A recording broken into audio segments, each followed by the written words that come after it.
Hello, and welcome to Community Talk. I'm a red dirt dino, a native to Oklahoma, and I'm at Leonardo's Children's Museum. Today with me, I have Executive Director Tracy Biddle. Tracy, tell us what's new at Leonardo's. There's lots of things new at Leonardo's, but first, we're very happy to have you there. I think you had a really big morning, didn't you, Acro? What kind of a morning did you have at Leonardo's? Oh, well, we had so many field trips today, and so kids were busy playing, running around, looking at the new dinosaurs at Leonardo's. There's a big dino dig where kids can excavate and be paleontologists and dig for fossils. There's also a 3D egg scanner, so kids can look through dinosaur eggs and figure out what kind of dinosaurs were once in those eggs. There's also a really cool log that kids can crawl around in our area. And then there's also paleontologist tools that kids can discover and see what paleontologists use when they're at a dig. Great. But my morning was mostly just hanging out with kids at Leonardo's. What a great job. That's what I love about my job, Acro. Well, we have a lot going on at Leonardo's. It is a fun time for us. We have spent about the last good part of 2 years renovating the museum, and within the next 4 weeks, we will be opening all of the revealing the result of all of the fundraising and building and designing of creative exhibits, and that's all going to happen in June. So there's a lot going on over there right now. I'm glad that you're there too, though. Oh my goodness, I'm just so happy to be at Leonardo's right now during this big renovation completion. Yeah, well, you're on the first floor and you hang out there, but right above your head, we are building 9 new exhibits. The 9 new exhibits represent a small community, very much like Enid. Our community partners in Enid have stepped up and sponsored the exhibits. There's everything from a healthcare center where we have the Integris Hospital that's been open for the last year, but we're going to add to the health area. There'll be a dentistry area and also an audiology or hearing center there for, we humans have to take care of our teeth and our hearing. And then after you go there, if you need to go to the grocery store, the next thing around is a grocery store in our small community, and this is sponsored by Jumbo's. We'll have representatives of Maria Ray's products, Advanced Pierre products. We'll also have No Man's Land jerky in there. Thank you very much to those companies for helping our children learn about this industry. And as you proceed around the little community, you'll come by the financial center. The Edward Jones partners in Enid have built an entire financial center. We have an ATM where children will be able to learn how to put their card in and get the money out, learn about saving their money, because if you put your money away and let it save it for a long time, it'll grow a lot, won't it, Acro? Oh my goodness. Yes. Then we can also go to a military exhibit where the children will be able to fly an airplane. They will be able to fly one that is like a simulator, but then also build one and launch a rocket, which will be really fun. Then you can go to do art over on the west side. We'll also have a big wind power exhibit, which will demonstrate how those big windmills that we see down on the horizon around northwest Oklahoma result in energy for us in our homes and our businesses. Then we'll also have an agriculture area. There'll be tractors, and there'll be a fertilizer exhibit to teach children about how we help our food, where it comes from, help things grow so that we have food for our people. And then there's also a city park right in the middle. A city park will have everything that the children can find, from a small bug to a raccoon to all kinds of other things that they'll be able to play in the park. I bet you can't wait to see that, Acro. I cannot wait. I'm so excited. But wait, I've also seen some new construction next to my area. What is that about? Oh, you mean over on the east side? We have a new education annex.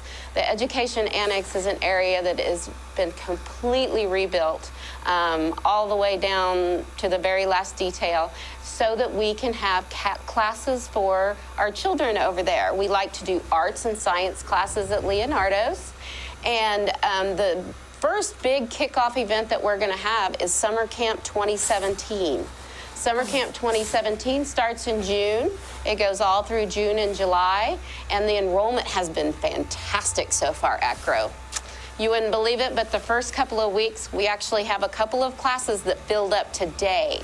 So if you have your children in the community that need to get enrolled in Leonardo's camp, we really need you to get your enrollment form filled out and come down to Leonardo's and get signed up and the camp paid for so that your spot is reserved, so that way they have a fun summer of learning. Wow, great. Are there still discounts available for camp? Yes, we had the best discount was in April, but don't worry, we still have a discount in May. We also have a discount if you pay for your camp all at once up front. That will help you with a good discount also. You just need to check it out. Give us a call at 233 Arts or come into the museum at the front desk, and we'll be happy to get you the best deal that we can on the camps. Great. So summer is a busy time in Enid, but it's an especially busy time at Leonardo's. And the next event that we have coming up is Nightlife. What's that? Nightlife is really fun at Grow. I know at the Children's Museum we have lots of children there and their parents with them, but we are occasionally having an evening where it's just adults. So on several evenings, and the next one will be on June 9th, we will have an adult event where adults can come down. They can spend the evening in the museum. We're going to have a lot of educational components about the red dirt dinos. We'll have, there will be beverages served, but you do have to be 21 to be in the museum that evening.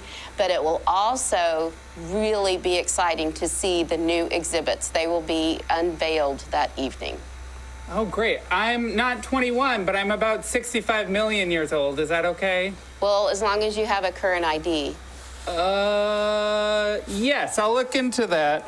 Okay, so Nightlife is June 9th.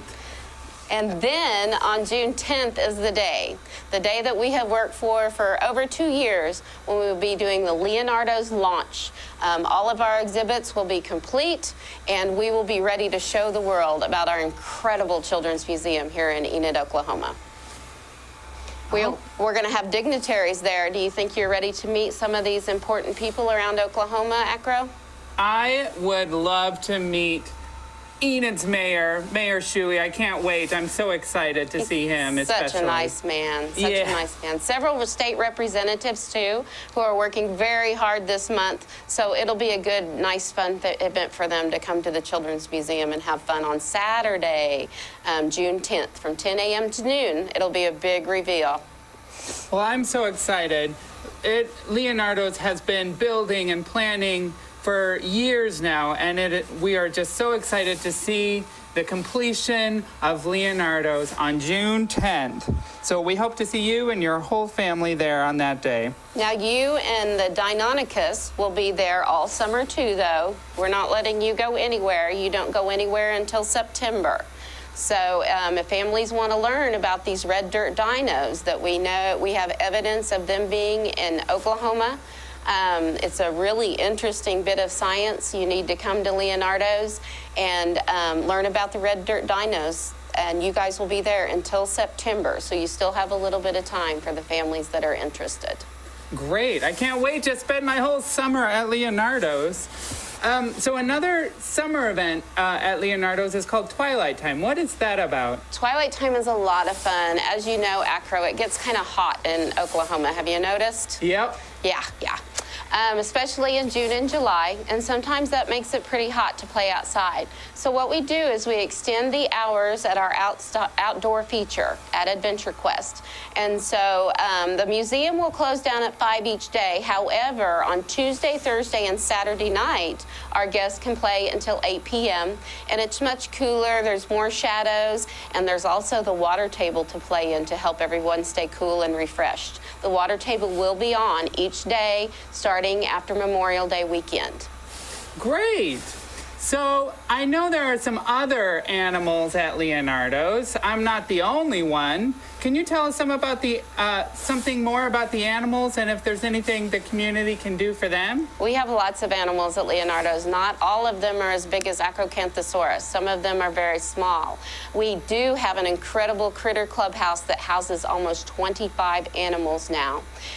Those animals are everything from a chinchilla, bearded dragon, chameleon, python, a skink. I didn't know that there was such a thing.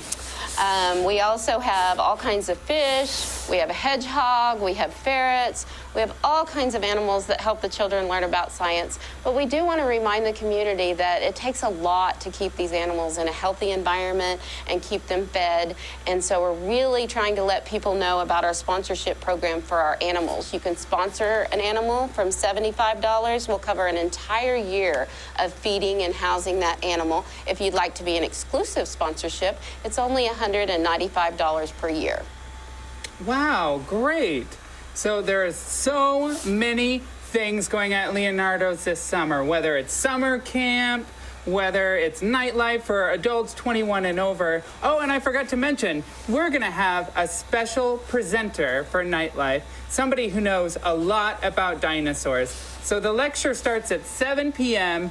and the rest is going to be all fun. The event goes from 6 to 9, Nightlife does. Yes, we really encourage the adults to play on the exhibits. The exhibits were built for all ages and sizes of people to play with. Our Children's Museum does go by the label Children's Museum, but we want adults to play also. And that's another big component of the evening event, is we want the adults to play also. It's a lot of fun. Great. So if you want to learn more about our programs or events at Leonardo's Children's Museum, please be sure to check us out on the web at leonardos.org if you would like more information. Right. We have a great Facebook presence as well. So be sure and like us on Facebook, because that can keep you up on day-to-day activities. And then you can always call at 233-ARTS, and we'll be happy to give you any information that you have. Answer any of your questions. We want to thank you so much for watching us today, and we hope you come by and check out the new renovations at Leonardo's Children's Museum. Have a great day.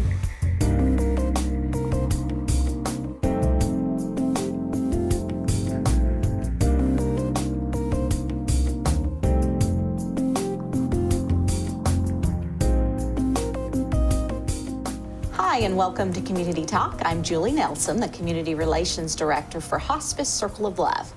We are a not-for-profit organization that's been in the community since 1983, and we help care for terminally ill patients in their home or in their nursing home and support their families as well. We provide physical, emotional, and spiritual support with a team of caregivers. And one of the areas that we provide support in are with our bereavement services. We'll follow the family after the death to provide some of that care. Today we wanted to tell you about a grief group that we have coming up. It's going to be every Tuesday in June from 5 to 6 p.m. at Hospice Circle of Love at 314 South 3rd. And I have one of our chaplains with me today, Gary Miller. Thanks for being here. Thank you for having me. And I just wanted to give people a little more information about how the grief group works. First of all, can you kind of explain why the group setting works so well for some people? It seems like it works better because it being in a group like that, people are able to feed off of one another. As one shares their experiences of going through grief, they tell what works for them or what doesn't work for them. And others then are more likely to open up and share what they believe works for them or doesn't work for them. So the grief group itself is not necessarily a counseling session where we counsel them, but we give them the material and information they need to get through grief. Okay. And what are some of the different areas that you cover throughout the weeks? As we go through the session, we pick up at the beginning where we admit we have lost someone in our life. That's very important. And then we go look backwards and we remember that person, and then we meet them where they are today in confronting that grief, and then we take them forward, how the future is going to look without that person being in our world anymore. even though they will never physically be back in our world, yet we encourage those that are there to participate. We encourage them to realize that they'll always be there in the sense of the memories and being there in their hearts. Sure. And I would imagine, in addition to that feeling of support they get from each other, you know, with the ideas like you talked about before, there's also that feeling that I'm not the only one that's going through this. Right. So many times when we encounter situations, we have this idea, wow, I'm the only one that's experiencing this, or nobody understands because who's ever been through this before. But when they come together as a group like that, they can look around the table and they begin to realize, I'm not the only one that has lost a loved one. I'm not the only one that's experiencing these feelings. And so it gives them that sense of belonging. We've had people in the past that have actually exchanged phone numbers and kept in touch with each other as a result of being in that group. I think that's great. And this is not just for people who have had our hospice care, correct? Correct. Anybody in the community, 18 years of age or older, that has lost a loved one, and it doesn't even have to be within this last year. Okay. Maybe you lost someone 2 years ago, 5 years ago, and you never actually dealt with the grieving process. You've always just kind of subdued it, pressed it down, stuffed it in, whatever. You've just never dealt with it, but you still feel like there's something not right. You're welcome to come and to be a part of this program. And anybody in the community, like I say, is welcome to come. And I know that you encourage people to come to all of the sessions. Right. If they can make it to all the sessions, it's best because they build on each other. Now, if there happens to be a time that you can't make it to one of the sessions, if you can come earlier the next week or something, just let myself or Kevin know, and come a little early. We'll fill you in and see that you get the materials that you missed. Okay. And let's talk about some of the other services that we provide through hospice. There's a large variety of things that we can help the patient and the family with. Right. We have, of course, we've got the volunteers that can come in, which is a big help to the families. They can come in and help. And involved in that is also pet therapy. So we can have, say somebody has to leave their home and their pets and go to the nursing home.